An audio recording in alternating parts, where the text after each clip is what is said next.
They had found the house of their dreams for an unbelievably low price. Everything about it was perfect, from the location to the size and even the color. It looked just like the houses they used to live in when they were kids, and the fact that it came with an acre of land made it a steal. But the catch was that the previous owner had passed away under mysterious circumstances. And though the police had ruled it a freak accident, the new owners couldn't shake off the feeling that there was more to the story. As soon as they moved in, weird things started happening. First, it was just little things, like lights flickering and electronics turning off by themselves. But then it escalated to full-blown paranormal activity. They would hear footsteps in the middle of the night, objects moving by themselves, doors opening and closing on their own. And sometimes they would even hear disembodied whispers coming from the walls. Were these whispers trying to tell them something or warn them about something? What exactly was going on in their new home? Hi, I'm your host, and today I've got more creepy stories from Reddit for you. So let's get into it. The first story is Whispers in the Walls. It's late at night, and my wife and I are lying in bed.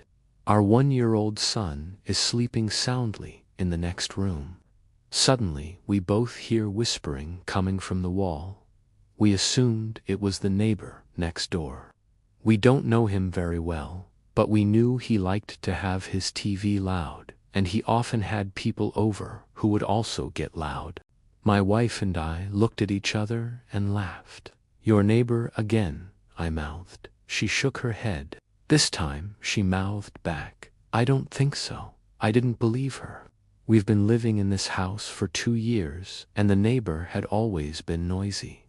My wife and I decided to ignore it. The whispering was getting louder, and we could clearly make out the word "leave" being repeated over and over again.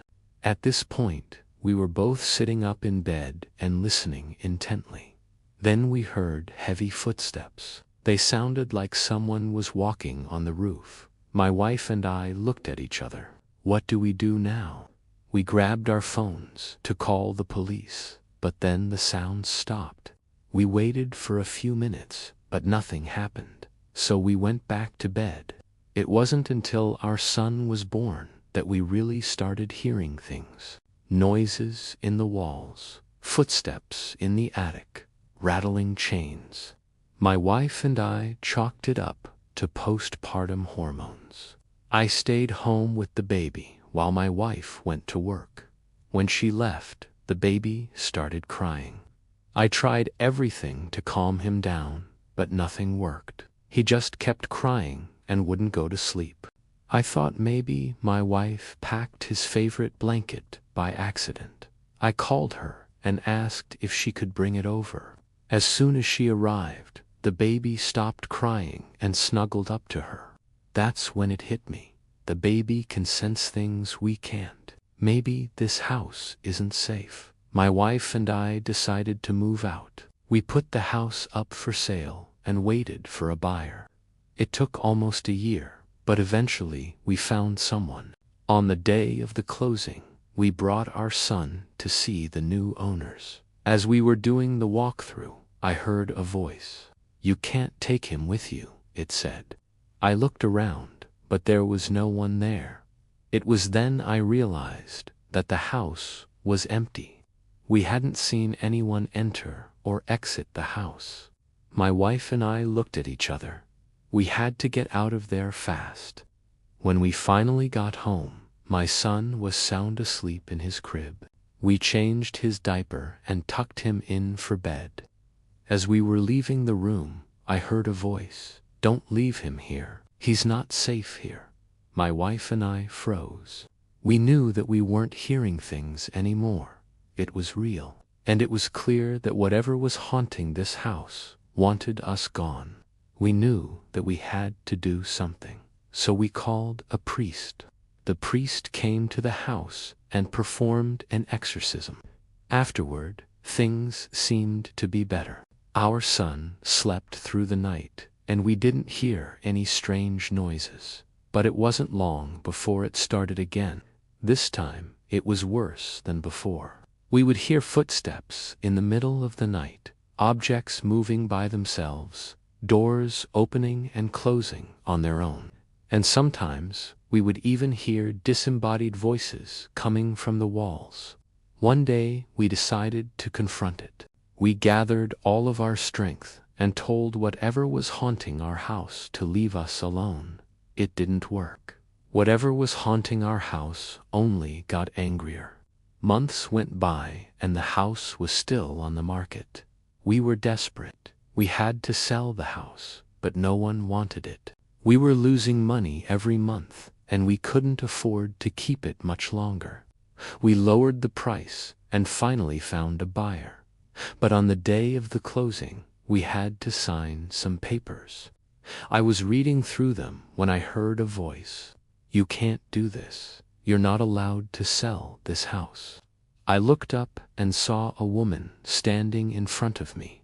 She was tall and thin, with long flowing hair. She was wearing a Victorian nightgown. For a moment, we just stared at each other. Then she turned and walked away. I called after her, "Who are you?" She didn't answer. She kept walking until she disappeared. We knew that we weren't hearing things anymore. It was real, and it was clear that whatever was haunting this house wanted us gone. I looked at my wife and son. I knew what I had to do. I signed the papers, cashed the check, and handed it to my wife.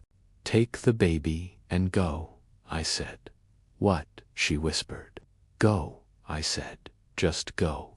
I watched them go, and then I turned back to the woman in the nightgown. "Why did you do this?" I asked. "Why did you make me leave?" The woman looked at me and smiled. "Because you're not supposed to be here," she said. "This house is mine." Then she turned and walked away. I never saw her again. My wife and son are safe now, but I'll never forget the whispers in the walls. And that concludes our session for today. Thank you so much for watching and listening. I hope you enjoyed these stories. If you did, please consider subscribing, because we have plenty more where those came from. Also, if you want to send us any sort of creepy stories that you've either read or experienced yourself, you can send those to the email below. We may read your story on the podcast and give you credit for it. Otherwise, thanks again for joining us. I'll see you next time.